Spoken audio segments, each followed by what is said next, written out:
Medchal MLA Mallareddy, ఆయన కొడుకు Bhadra Reddy and మల్కాజ్గిరికి సంబంధించిన ఎమ్మెల్యే మర్రి రాజశేఖర్ రెడ్డి వీళ్ళు ముగ్గురు కూడా ఈరోజు డీకే శివకుమార్తో భేటీ అయ్యారు. ఏకంగా బెంగళూరులో ప్రత్యక్షమయ్యారు.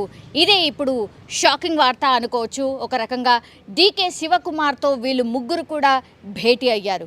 సో ఒకటే మనందరికీ తెలుసు, ఎగ్జాక్ట్లీ ఒక 4-5 రోజుల క్రితం మల్లారెడ్డికి సంబంధించిన కాలేజెస్ మీద దాడులు అయ్యాయి, పెద్ద ఎత్తున ఆక్రమణలు జరిగాయి. చెరువు భూముల్లో కాలేజీలు కట్టారు కాబట్టి ఈ ఆక్రమణలు కూల్చివేస్తున్నాము అన్నటువంటి నోటీస్ ఇచ్చి మరీ కూల్చివేయడం జరిగింది. సో అందులో భాగంగానే ఇప్పుడు ఓన్లీ మర్రి రాజశేఖర్ రెడ్డికి సంబంధించిన కాలేజ్ ఏరోనాటికల్ కాలేజ్, అది దూలపల్లిలో ఉంది. సో ఆ కాలేజ్ని కూల్చివేసిన తర్వాత ఎక్కడ కూడా ఈ ఫ్యామిలీ కంప్లీట్గా కామ్ డౌన్ అయిపోయింది అనుకోవచ్చు. ఎందుకంటే గతంలో మనకు తెలుసు ఎంత పెద్ద ఎత్తున ఆరోపణలు చేశారు. అండ్ మల్లారెడ్డికి సంబంధించి ఆయన ఎప్పుడు మాట్లాడినా కూడా ఒక సెన్సేషనల్ కామెంట్సే చేస్తూ ఉంటారు. అండ్ ఎవరో ఒకరి మీద అటాకింగే దిగుతూ ఉంటారు. అట్లాంటిది ఏకంగా గతంలో ఒక 8 నెలల క్రితం, అంటే బీఆర్ఎస్ పార్టీ అధికారంలో ఉన్నప్పుడు ఈ ఎలక్షన్స్ కంటే ముందు ఆయన తొడగొట్టి డైరెక్ట్గా రేవంత్ రెడ్డికి సవాల్ విసిరారు. అండ్ ఆయన గురించి కొంత భయంకరంగా మాట్లాడినటువంటి సిచ్యువేషన్ కనిపిస్తోంది. రేవంత్ సింగిల్ అంటే అసలు మర్యాద కూడా లేకుండా మాట్లాడిన సిచ్యువేషన్. అండ్ ఆ వీడియో ఇప్పుడు ఈ కూల్చివేతల తర్వాత ఎంత భయంకరంగా వైరల్ అయిందో కూడా మనందరికీ తెలుసు. తొడగొట్టి డైరెక్ట్గా ఇప్పుడు సీఎం రేవంత్ రెడ్డిగా ఉన్నటువంటి వ్యక్తి గతంలో మల్కాజ్గిరికి సంబంధించిన పార్లమెంట్ మెంబర్ కాబట్టి ఆయన్ని డైరెక్ట్గా కామెంట్ చేసి సవాల్ విసిరిన పరిస్థితి మనకందరికీ తెలిసిందే. సో వాటికి అనుగుణంగానే సీఎం రేవంత్ రెడ్డి ఇవన్నీ కూడా మల్లారెడ్డి ఫోకస్డ్గానే దాడులు చేస్తున్నారు. సో రాజకీయంగా దెబ్బ కొట్టడానికే ఈ దాడులు జరుగుతున్నాయి అనేది పెద్ద ఎత్తున వార్తలు కూడా వచ్చాయి. అండ్ మల్లారెడ్డి ఫ్యామిలీ అయితే ఇట్లా డైరెక్ట్గా చెప్పలేదు, బట్ రాజకీయంగా మమ్మల్ని దెబ్బతీసే ప్రయత్నం ఒకటి జరుగుతోంది అన్నటువంటి మాట మాత్రం మరి రాజశేఖర్ రెడ్డి మాట్లాడిన సిచ్యువేషన్. కానీ ఈరోజు కట్ చేస్తే అంటే ఆ ఇన్సిడెంట్ తర్వాత పూర్తిగా కామ్ డౌన్ అయిపోయింది, వాళ్ళ మీద కేసెస్ కూడా నమోదయ్యాయి. ఆ తర్వాత ఎట్లాంటి అప్డేట్ లేదు. అంటే కూల్చివేతలు ఆ రోజైతే జరిగాయి, ఆ తర్వాత మరి కూల్చివేతలు ఆగిపోయినట్టే అనిపిస్తోంది. ఎక్కడ కూడా మళ్ళీ కూల్చివేతలు జరిగాయి అన్న వార్తలు అయితే రాలేదు. అయితే స్టే తెచ్చుకుంది దానికి సంబంధించి కోర్టు నుంచి అనేది కూడా ఇంకో వార్త. కానీ ఆ తర్వాత మాత్రం మనందరికీ తెలుసు, మేము ఈసారి మల్కాజ్గిరి ఎంపీకి సంబంధించిన టికెట్ని మేము ఎక్కడ కూడా ఆశించట్లేదు. అండ్ మాజీ సీఎం ఎవరైతే ఉన్నారో కేసీఆర్కి స్వయంగా ఈ ఫ్యామిలీ మెంబర్స్ వెళ్ళి మేము ఈసారి మల్కాజ్గిరికి సంబంధించిన ఎంపీ టికెట్ మేము ఇక్కడ కంటెస్ట్ చేయట్లేదు అన్నటువంటిది స్పష్టంగా చెప్పినటువంటి సిచ్యువేషన్.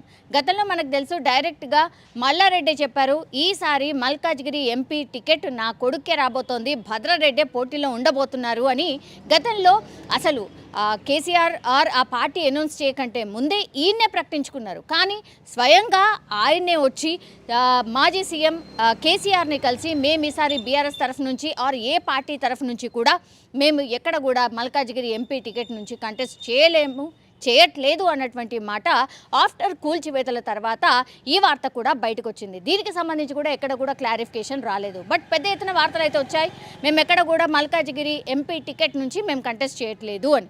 సో అందులో భాగంగానే ఎంపీ టికెట్ నుంచి రేసు నుంచి మల్లారెడ్డి ఫ్యామిలీ తప్పుకుంది కాబట్టి ఇంకో వేరే పర్సన్స్ కోసం వెతుకుతున్న పరిస్థితి కనిపిస్తోంది. అయితే ఆ కూల్చివేతల తర్వాత మల్లారెడ్డి డెఫినెట్లీ పార్టీ మారబోతున్నారు.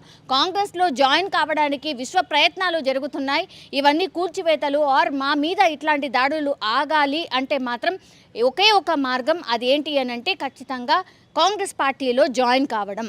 ఈ మాట ద్వారానే ఆయన పూర్తిగా విశ్వ ప్రయత్నాలు చేస్తున్నారు. ఎట్టి పరిస్థితుల్లో కాంగ్రెస్ పార్టీలో జాయిన్ కావడానికి అయితే దారులు ఉన్నాయో అవన్నీ వెతుకుతున్నట్టు కనిపిస్తోంది. ఇక్కడ సీఎం రేవంత్ రెడ్డికి సన్నిహితులైనటువంటి వాళ్ళ అందరితోనే మాట్లాడారు.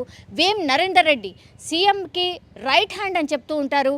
ఆయన కాంగ్రెస్ పార్టీలో అత్యంత కీలకం. అండ్ ఎస్పెషల్లీ సీఎం రేవంత్ రెడ్డికి అత్యంత దగ్గర సన్నిహితుడు అయినటువంటి వ్యక్తిని కూల్చివేతల రోజే కలవడం జరిగింది. ఈ కూల్చివేతలు ఆపేసేయండి, మీకు ఏం కావాలో చెప్పండి, మేము కావాల్సి వస్తే కాంగ్రెస్ పార్టీలో జాయిన్ కావడానికి కూడా రెడీగా ఉన్నాము అన్నటువంటి మాట ఆ రోజు చెప్పడం రావడం కూడా జరిగిపోయింది. ఆ తర్వాత మాత్రం ఆయన ఏం మాట్లాడారో ఏంటో తెలీదు. బట్ ఇప్పటికీ కూడా కాంగ్రెస్ నుంచి ఒక గ్రీన్ సిగ్నల్ అయితే రాలేదు కాబట్టి ఇంకా కూడా ఈ ప్రయత్నాలు జరుగుతున్నట్టు కనిపిస్తోంది. అందులో భాగంగానే ఈ ఫోటో ఏదైతే మీరు చూస్తున్నారో డీకే శివకుమార్ ఈ trouble shooter for Congress party అంటుంటారు. ఎక్కడ ఏ ఇబ్బంది అయినా కాంగ్రెస్ పార్టీకి ఏ స్టేట్లో ఇబ్బంది అయినా ఆయనే ఉంటారు. Trouble shooter of Congress party ఎవరు అంటే డీకే శివకుమార్ అంటూ ఉంటారు. సో ఏకంగా ఈ ఫ్యామిలీ మెంబర్స్ అందరూ కూడా డీకే శివకుమార్ని కలవడం అండ్ ఈ ఫోటో బయటికి రావడం ఇప్పుడు వైరల్గా మారిపోయింది. సో డైరెక్ట్గా ఇంకా ఇక్కడ ఎవరితోని పాసిబుల్ కావట్లేదు. సీఎం రేవంత్ రెడ్డికి ఎవరి ద్వారా చెప్పించినా వర్కౌట్ కావట్లేదు. కాంగ్రెస్ పార్టీలో జాయిన్ కావాలంటే ఒకే ఒక్క దిక్కు, అది డీకే శివకుమార్ అని భావించినట్టున్నారు. అందుకే మల్లారెడ్డి ఫ్యామిలీ ఈరోజు డైరెక్ట్గా డీకే శివకుమార్ని కలిసినట్టు స్పష్టంగా మనకైతే అర్థమవుతోంది. మరి డీకే శివకుమార్కి ఏం రిక్వెస్ట్ చేశారు? కాంగ్రెస్ పార్టీలో జాయిన్ అవుతామని చెప్పారా, లేకపోతే ఈ కూల్చివేతలు ఆపండి ఆర్ రేవంత్ రెడ్డి దూకుడుగా వెళ్ళబోతున్నారు, నెక్స్ట్ ఇంకా ఆయన స్టెప్స్ ఎలాంటివి ఉండబోతున్నాయి? డెఫినెట్లీ మా ఫ్యామిలీ టార్గెట్లో ఉంది కాబట్టి దయచేసి మీరైనా చెప్పండి, సీఎం రేవంత్ రెడ్డికి చెప్పే ప్రయత్నం చేయండి అన్న రిక్వెస్ట్ చేసినట్టుగా కూడా పెద్ద ఎత్తున వార్తలు అయితే వస్తున్నాయి. సో అందులో భాగంగానే ఈ పిక్ మీరు ఏదైతే చూస్తున్నారో అందులో భాగంగానే ఈ పిక్ అని కూడా మనకైతే అర్థమవుతోంది. సో పూర్తిగా మల్లారెడ్డి కాంగ్రెస్ పార్టీలో జాయిన్ కావడానికి ఆయన సుముఖత వ్యక్తం చేస్తున్నారు. డీకే శివకుమార్కి అదే మాట చెప్పే ప్రయత్నం కూడా చేశారు. అండ్ ఇంకో వార్త కూడా ఏంటి అంటే ప్రియాంక గాంధీతో కూడా మల్లారెడ్డి ఫ్యామిలీ కుటుంబ సభ్యులు మీట్ కావాలి అన్నటువంటిది రిక్వెస్ట్ కూడా చేస్తున్నారట. డీకే శివకుమార్ని అందుకే కలిశారు, ఆమె అపాయింట్మెంట్ ఇప్పించండి, మా రిక్వెస్ట్ మేము చేసుకుంటాము అన్నటువంటి మాట కూడా వినిపిస్తోంది. రేపు ప్రియాంక గాంధీ అపాయింట్మెంట్ ఇప్పించాలని డీకే శివకుమార్ని కూడా కోరినట్టు ప్రస్తుతం అయితే వార్తలు వస్తున్నాయి. సో కాంగ్రెస్ పార్టీ పూర్తిగా మల్లారెడ్డి ఫ్యామిలీ మీద ఫోకస్ పెట్టినట్టు కనిపిస్తోంది. సో సవాల్ ఏదైతే గతంలో మల్లారెడ్డి చేశాడో దానికి సంబంధించిన రివెంజ్ సీఎం రేవంత్ రెడ్డి తీసుకుంటున్నారు. కాబట్టి సీఎం రేవంత్ రెడ్డి ఎవరితోని చెప్పించినా వినట్లేదు. కాబట్టి ఇప్పుడు డైరెక్ట్ డీకే శివకుమార్ దగ్గరికి వెళ్ళి ఆయన ద్వారా ఇప్పుడు డైరెక్ట్గా ప్రియాంక గాంధీ అపాయింట్మెంట్ కోరినట్టుగా కూడా మనకైతే స్పష్టంగా అర్థమవుతోంది. కానీ ఇక్కడే ఎండ్ కార్డు పడబోతోందా? మరి ఒకవేళ నిజంగానే మల్లారెడ్డిని కాంగ్రెస్ పార్టీలోకి జాయిన్ చేసుకుంటారా? కాంగ్రెస్ పార్టీ జాయిన్ చేసుకుంటే మాత్రం ఎట్లాంటి పరిణామాలు ఫేస్ చేయాల్సి ఉంటుంది? ఎందుకంటే బీజేపీ అండ్ బీఆర్ఎస్ పార్టీ పెద్ద ఎత్తున విమర్శలు కూడా చేసే అవకాశం ఉంటుంది. గతంలో మీరే విమర్శలు చేశారు, అట్లాంటి నాయకుల్ని మీ పార్టీ తీసుకుంది కాబట్టి ఇంకా మీ పార్టీకి ఎలాంటి క్రెడిబిలిటీ ఉంటుంది అన్న క్వశ్చన్ కూడా రైజ్ అవుతుంది. కాబట్టి అందులో భాగంగానే ఇంత ప్రయత్నం చేసినా కూడా రేవంత్ రెడ్డి కాంగ్రెస్ పార్టీలోకి తీసుకోవడానికి సుముఖంగా లేరు. అందుకే డీకే శివకుమార్ ద్వారా ఈ మంతనాలు చేస్తున్నట్టుగా కూడా స్పష్టంగా అర్థమవుతోంది. అందులో భాగంగానే ఈ ఫోటో బయటకు వచ్చింది. ఈ ఫోటోనే చెప్తోంది. సో మల్లారెడ్డి ఫ్యామిలీ పూర్తిగా సరెండర్ అయిపోయి కాంగ్రెస్ పార్టీలో జాయిన్ కావడానికి విశ్వ ప్రయత్నాలు చేస్తుంది అని స్పష్టంగా అర్థమవుతున్న సిచ్యువేషన్ కనిపిస్తోంది.